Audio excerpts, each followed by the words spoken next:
Shalom, jumpa lagi bersama saya Yehuda si penginjil kampung. Pada kali ini saya akan menjelaskan mengenai orang fasik. Apa sih orang fasik itu menurut Alkitab? Kita akan lihat terlebih dahulu. Ini menurut Google. Orang fasik menurut Alkitab adalah mereka yang berdosa namun tidak mau mengakui dosanya. Ini menurut Google ya. Dalam arti lain, orang fasik disebut juga sebagai orang yang tidak beriman. Mereka mengetahui keberadaan Tuhan, namun enggan mematuhi perintahnya.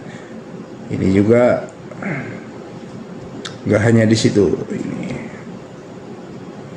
Nah, ini sifat-sifat orang fasik. Yang pertama, orang fasik ahli menciptakan kebingungan dan pertikaian. Sudah tentu mereka akan menciptakan suatu kondisi di mana mereka ingin mengadu domba. Orang fasik itu senang sekali untuk memecah belah. Itu dia namanya orang fasik. Dia senang kalau namanya itu naik. Dia menciptakan kondisi agar orang terpecah supaya nanti dia dapat menyusup sebagai pahlawan gitu ya. Orang fasik pandai bicara dan suka menyanjung untuk mengelabui orang. Nah, ini sifat yang kedua. Dia suka menyanjung. Udah diangkat tinggi-tinggi terus dijatuhkan. Dia menyanjung bukan karena niat hati yang baik, tapi dia punya rencangan yang jahat gitu ya. Dia menyanjung untuk mengelabui. Hati-hati dengan perkataan orang fasik ini. Orang fasik haus kendali. Ya, orang fasik haus kendali. Dan otoritas tertinggi mereka adalah diri sendiri. Mereka tidak bisa dikendalikan. Mereka tidak taat gitu. Mereka ingin melakukan semuanya sesuai dengan keinginan diri mereka. Mereka nggak bisa dipimpin. Itu dia orang fasik.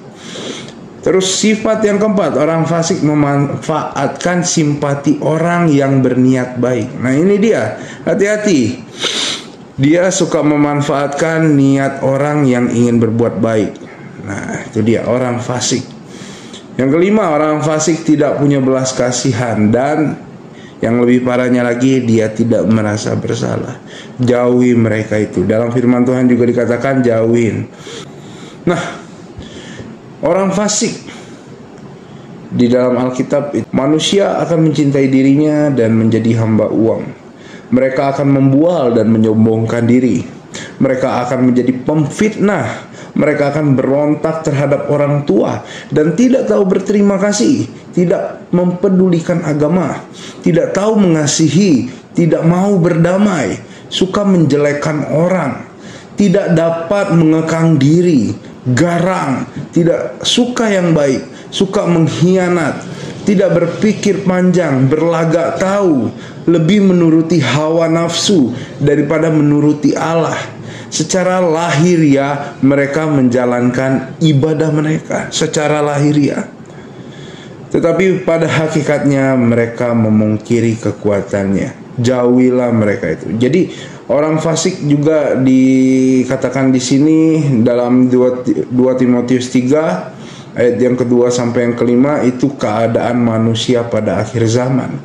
Jadi pada akhir zaman akan banyak orang-orang fasik yang bermunculan. Jadi teman-teman pastikan bahwa kita bukan termasuk dari salah satu kriteria orang fasik tersebut. Ya, kita nggak mau memanfaatkan kebaikan orang. No. Jangan sampai memanfaatkan kebaikan orang. Teladanilah Kristus. Banyak orang yang berbuat baik kepada Kristus, tetapi Kristus tidak memanfaatkan perbuatan baik mereka. Tidak. Malah Kristus menjadi teladan. Dia yang memberkati banyak orang. Jadi teman-teman dimanapun kalian berada, jangan sampai kehadiran kalian memicu konflik. Terus juga jangan sampai kehadiran kalian menciptakan perpecahan. Jangan sampai sifat kalian memberontak, apalagi kepada orang tua. Jangan sampai kita koreksi diri lagi, kita perbaiki lagi, benahi lagi, sebab di sini dikatakan keadaan manusia pada akhir zaman merujuk pada sifat-sifat orang fasik. Jadi kita harus perbaiki diri lebih lagi supaya apa? Supaya ketika kita pulang ke rumah Bapa, kita pulang dengan keadaan berkenan.